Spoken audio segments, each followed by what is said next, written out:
Assalamu alaikum. It's Deen Cambridge School System. I'm Yashfa in charge of class PG. I hope all of you will be tip top. Now students, we are going to start our study. It's our English math book of class PG. Now we start the page number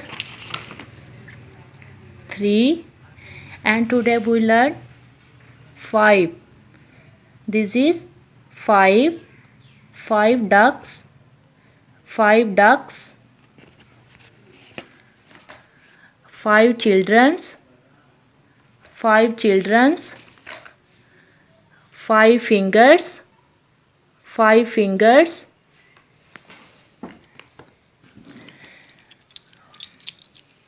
5 pencil colors, 5 pencil colors. So let's do practice.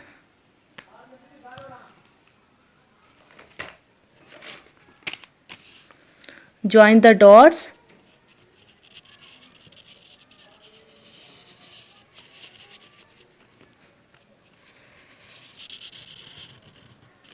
This is 5. Today we have learned 5 and you learn it and also do practice to write it. Okay? Allah Hafiz.